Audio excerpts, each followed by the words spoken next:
Muy buenos días, estimados estudiantes. Hoy tenemos un tema muy agradable, la experiencia del día. Vamos a reflexionar sobre el verdadero sentido de nuestra vida en medio de esta sociedad que es muy cambiante. Muy bien, entonces empezamos con la oración del día. Iniciamos la actividad elevando nuestra petición a Dios. Por todos nosotros, que Dios nos dé la gracia de reconocer su presencia en nuestra vida cotidiana y de conocerlo como nuestro compañero constante en tiempos de soledad, nuestra alegría en tiempos de sufrimiento y nuestra esperanza segura en tiempos de incertidumbre en medio de esta pandemia. Roguemos al Señor, te lo pedimos, Señor. Nos situamos y nos cuestionamos. El mundo enfrenta una situación complicada y todos lo sabemos, ¿cierto? Por el coronavirus. Y cada país realiza lo mejor para enfrentar esta pandemia. Se vienen análisis científicos, sociales, políticos y económicos. Pero nada de esto, jóvenes, satisface la vida espiritual de las personas. Y nosotros lo sabemos, nos hemos alejado bastante incluso de lo que es la espiritualidad, la oración. Y muchos de nosotros no vamos a misa. Es importante que en este tiempo de pandemia sea una oportunidad para que las personas se pregunten por el sentido de su existencia. ¿Por qué ocurrió todo esto? Y pensar cómo queremos vivir en nuestra sociedad en el futuro y qué hacer para mejorarla. Pero no hay que pensar desde la angustia y el miedo, sino al modo de Jesús, que trabaja desde el corazón del hombre y lo conduce hacia su fin último, que es Dios. Frente a esto, nos preguntamos, ¿dónde encontramos el verdadero sentido de nuestra vida? ¿Dónde estará el verdadero sentido de tu vida? Pregúntate. Bueno, con este tema lo que queremos es que reflexiones sobre el sentido o el verdadero sentido de tu vida en medio de esta sociedad cambiante, ¿cierto? Cumpliendo la voluntad de Dios. Muy bien, ahora conocemos, comprendemos y reflexionamos a través de la palabra de Dios. Lee la cita bíblica, 1 de Juan, capítulo 2, versículos del 14 al 17. Conmigo. Les escribo a ustedes, jóvenes, porque son fuertes y la palabra de Dios permanece en ustedes y han vencido al maligno. No amen al mundo ni lo que hay en él. Si alguno ama al mundo, el amor del Padre no habita en él, porque todo lo que hay en el mundo, los apetitos desordenados, la codicia de los ojos y el afán de la riqueza humana, no viene del Padre, sino del mundo. El mundo y todos sus atractivos pasan, pero el que hace la voluntad de Dios permanece para siempre. Palabra de Dios. Bueno, te estarás preguntando qué quiere decir Dios o la palabra de Dios con lo que es el mundo. Un poco confundido, ¿cierto? La voluntad de Dios es clara, que no amemos al mundo. Y me explico. No quiere decir que vivamos fuera del mundo, ¿cierto? O aislados de este. Tampoco quiere decir que empecemos a odiar al mundo. No. Sencillamente quiere decir que no pongamos nuestro corazón, nuestra devoción, nuestra confianza y esperanza en las cosas del mundo. Recordemos cuando Cristo dijo, y guíate por este pequeño video, no podemos servir a dos señores. Si tu corazón está cerca del mundo, estará lejos de Dios.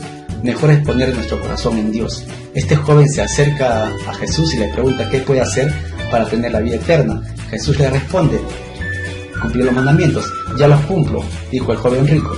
Ahora Jesús le vuelve a decir, da tu riqueza a todos los pobres. Y él se fue triste porque él había puesto todo su corazón en sus riquezas. Así es que él no dejó su riqueza y se retiró triste. Bueno, ojo con esto, que no todo lo que hay en el mundo es malo. Lo malo es poner al mundo por encima de Dios. Entonces, el mundo es todo aquello que no va de acuerdo a la voluntad de Dios. Ciertamente, al acercarnos a nuestro mundo, notamos características y estilos de vida que no van de acuerdo a la voluntad de Dios. Que hay cosas que no son correctas, desde la forma de vestir de las personas hasta las canciones y músicas que escuchamos, ¿cierto? Así vemos que la sociedad hoy en día pareciera que está diseñada para ensalzar lo que es toda una cultura individualista, consumista, hedonista, permisiva, relativista y pragmática. Voy a explicar 3 de ellas. Vamos a la primera. Individualismo.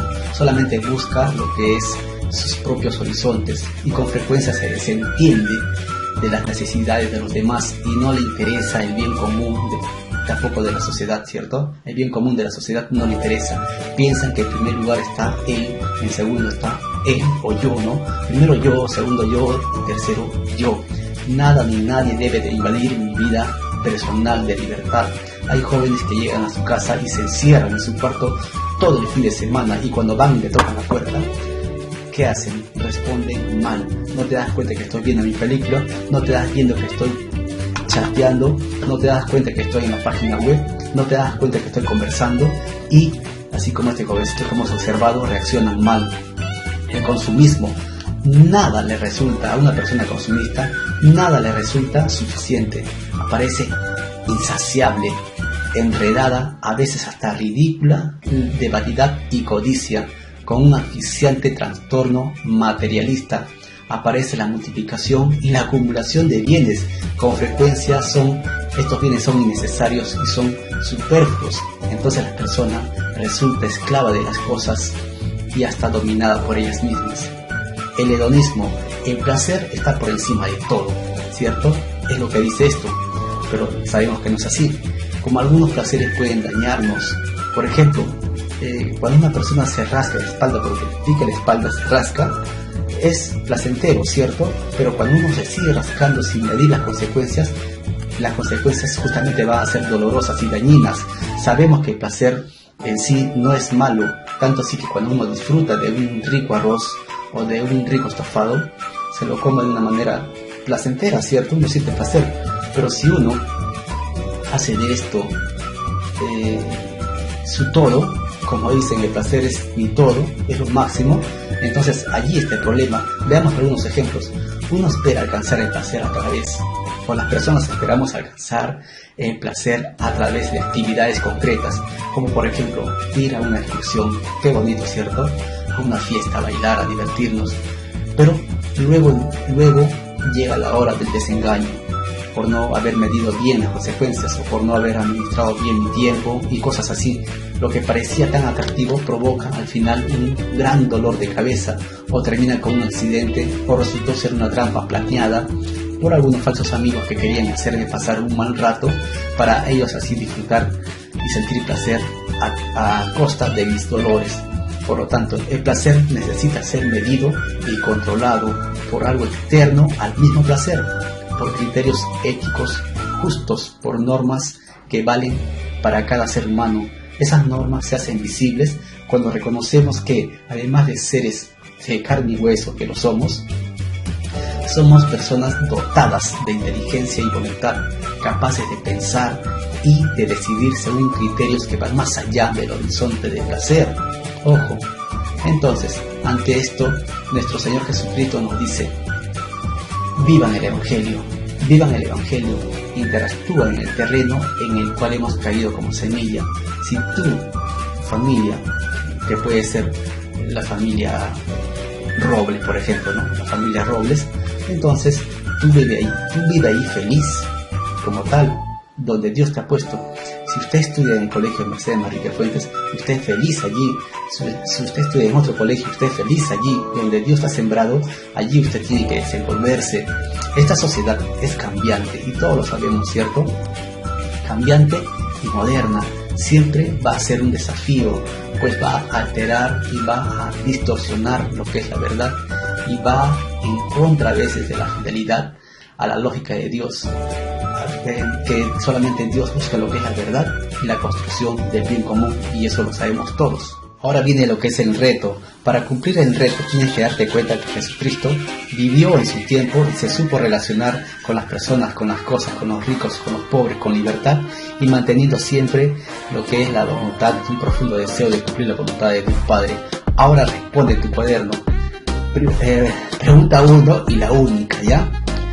Vas a escribir: ¿cómo podrías hacer la voluntad de Dios frente a este mundo individualista, consumista, hedonista, permisivo, relativista y pragmático, para que encuentres el verdadero sentido de tu vida? ¿Pero qué vas a hacer? Solamente vas a coger una de estas culturas, y vas a escribir cómo tú puedes vivir la voluntad de Dios. Ejemplo, te voy a dar uno.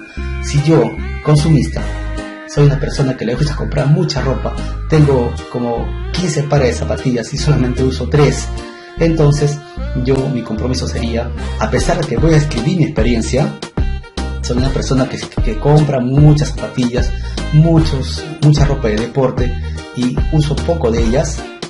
Cuando puedo compartir con los demás, o puedo quizás evitarme de comprar un par de zapatillas más y con eso puedo ayudar a mi familia con alimentos, más ahora en estos tiempos, no lo hago.